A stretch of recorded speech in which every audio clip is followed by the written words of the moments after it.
Hello and welcome to Radiant Kitchen.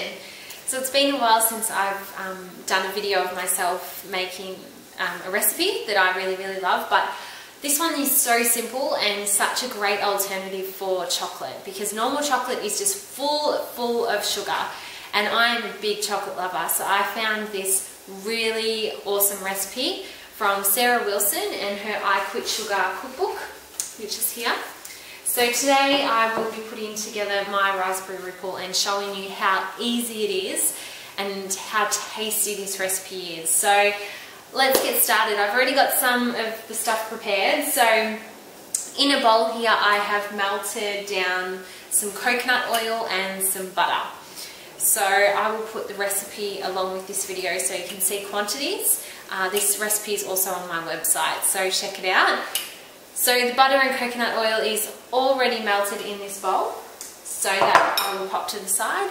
But now what we're going to do is I have a dinner plate here, and this dinner plate has a bit of a well in it, so this will be able to set properly in the freezer. So just rip off some baking paper and pop that on your dinner plate. So nice and simple there.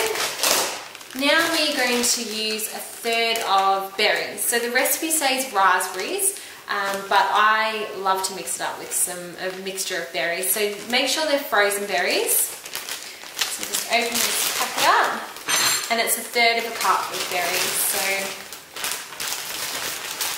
fill that up. Alright, so now we're just going to scatter that on the plate. And if you want, add some more berries. It's fruit, it's amazing. So more the merrier, I say. So I'm going to add in pick out some raspberries here. Let's really make it a raspberry ripple with some extra raspberries. Alright, so just scatter those on your dinner plate. And now we are going to scatter some coconuts. So the recipe says shredded or coconut flakes. But all I've got at the moment is desiccated coconut, which is absolutely fine. So just sprinkle that on the plate. It says a third of a cup, but if you love coconut, go for it. Okay, so now we have berries and coconut on our dinner plate. Just here, if you can see that. So we'll leave that to the side. So, as I said earlier, I've melted the butter and the coconut oil, so that's ready to go. We now want to add in some cacao powder. So I am a huge fan of Loving It. So I have their cacao powder here. So we want, how much do we want actually? We want 2 tablespoons of cacao. So nice and chocolatey. Loving the cacao. So you pop that in with the oil and the butter. And then we want to add in the rice malt syrup. So rice malt syrup is an awesome alternative to honey. If you prefer honey, by all means go for it, but this is just a great alternative. So it's 2 to 3 tablespoons depending on how sweet you want it. And again, we're just going to drizzle that in with the oil and the butter. Nice 2 big tablespoons of that. And rice malt syrup you can get from most supermarkets in the health food aisle, or just try your local health food store. Alright, so let's mix that up. Mix it together. It's going to turn into a beautiful chocolate.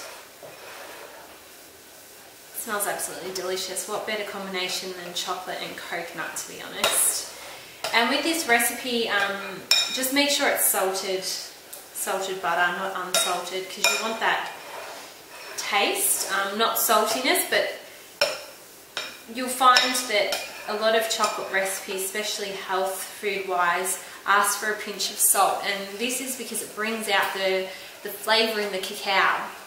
So you're not trying to get saltiness flavour, you are just trying to get the most out of your cacao. Alright, so that is nicely mixed up. So now you've got a beautiful chocolate. Look at that.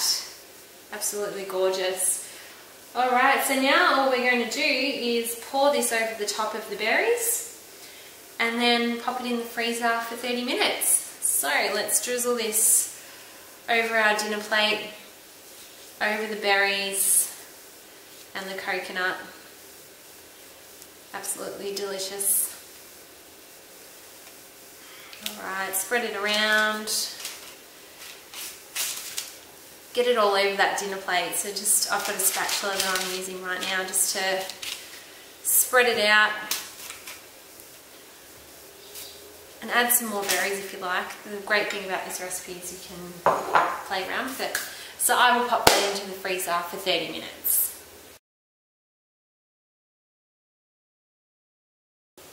Alright, so 30 minutes has been and gone, and here is the finished product. So, as you can see, it is now solid, and because we had it on the baking paper, you can easily take it off, and you can see here. So now, just cut it up into shards, whatever you like. Let's do that, let's just break it. Now I'm going to grab a little piece off here. So as you can see, there's berries. Yum.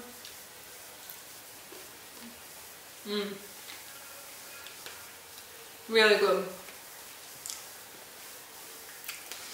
So this is a great alternative to chocolate.